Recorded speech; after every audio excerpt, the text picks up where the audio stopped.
Today we're going to paint a white peony, and this is the hardest to paint as far as I'm concerned. So let's get started.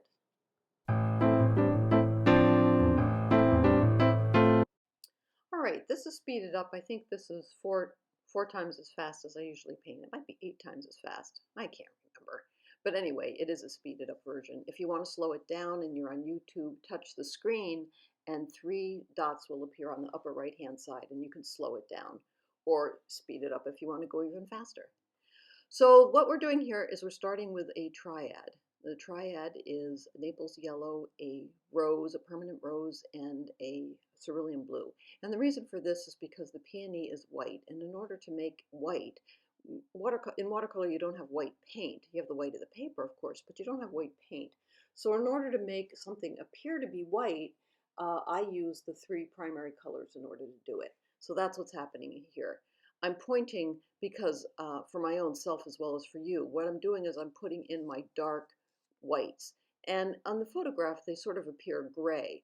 But one thing that I've learned to do in painting is not to be matchy-matchy, not to match the photograph to the exact color. Because what you'll end up doing is having a very dulled down looking painting. So whenever possible, I try to plug color into the value. So plug color into how light or dark something actually is instead of matching the photograph.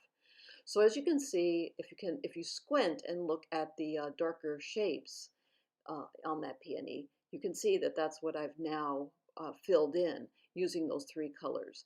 I'm using a flat brush. It's probably a number 12. The paper is 140-pound Arches paper, and that is hot press. I can never remember. Cold press, yeah, cold press. And so I go. So I've been going, putting colors near each other, but not rubbing them. So you can see they still look somewhat separate. I dried the form, and now I'm going in with some of. Now I am doing some matchy-matchy. You see where it's yellow in there? I'm going in and making that look kind of yellow or orange in. If you spend a lot of time looking at peonies, you'll see that they become, even the white ones, and especially the colored ones, there's a lot more color where all the petals meet in the very middle, and less color as they bloom out. Now I'm squinting and looking at the light forms, and I'm putting those in with sort of a yellow, but I've also added the complement of yellow, and that's the value finder that just made an appearance. I need to see how dark or light these neutral colors are. What I'm putting in is like a neutral, I would say it's almost like a yellow or orangey kind of color to make those lights appear light, and leaving the white of the paper white. Now I'm going around the outside of the peony because the dark foliage is going to make that white peony appear to be white again, whereas against the white piece of paper, it looks kind of super colorful.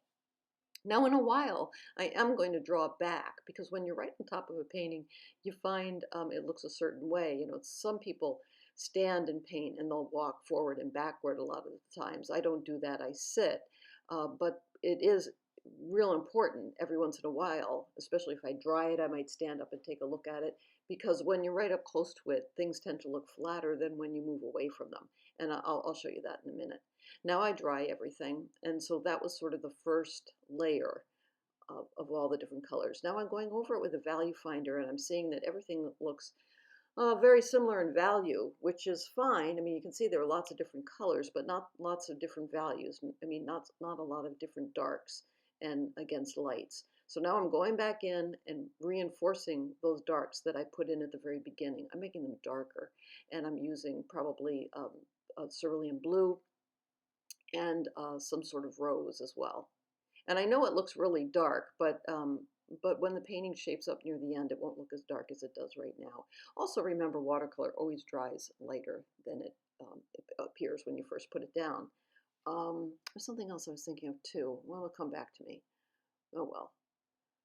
Something about watercolor paint and drying. Wish I could think of it, but anyway, I can't. All right, so this peony is starting to shape up somewhat, and the reason I'm holding that that photograph is so that I can squint and look at it. I need it to be really close to my eyes, but I've pulled away so that my head isn't in the way. So now I've got a better value range than I had before. So now I'm going to go in and also make those neutral spots. Now neutral and medium tone. So I had to mix up a color that's lighter than any of those darks that I've already put in. So that will read not as a white, but as a medium. And I'm not convinced that I did this very well at this point. Things are feeling a little squirrely, which can happen a lot in painting. So I looked again, I squinted again, and I thought, I got to sneak up on it again. That is just not dark enough. In order for something to look like it's turning the form, I need to establish some pretty strong darks. So once you do one thing on one part of the painting, you kind of have to readjust what you did on the other part of the painting. Everything is sort of depends on what context you have, and every time you change the context, you got to weave and make another adjustment.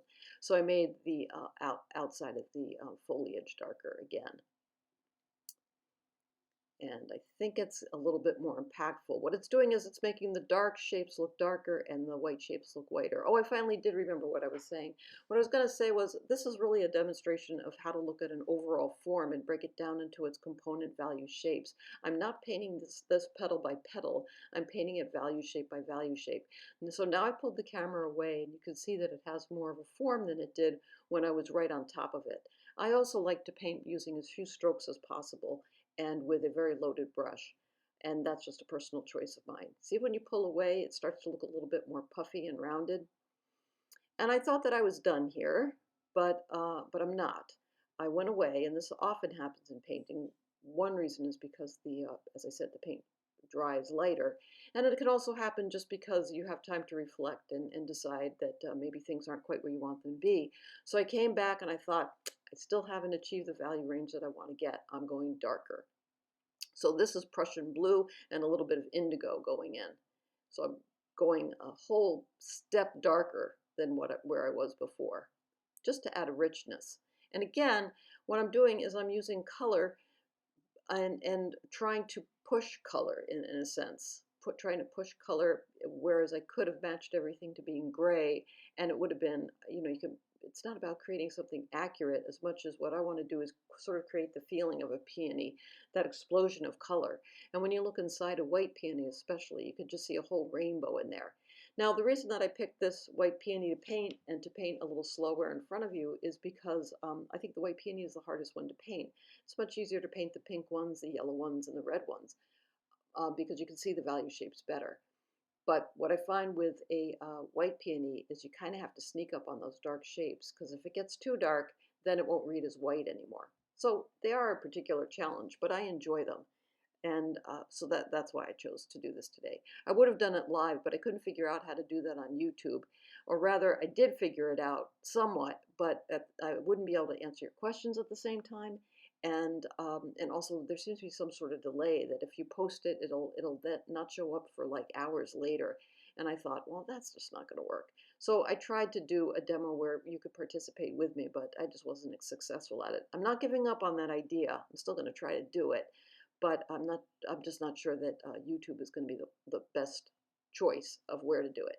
So now things are as dark as I want them to be. I've got my value shapes in, simplified value shapes. Now I pull back so you can see a little darker, and I'll pull back some more, and I like that form. All right, so remember to keep the white your paper white, your paints wet, mass for value, mix for color, and please join my YouTube channel, and I'll see you next time. Okay, bye-bye.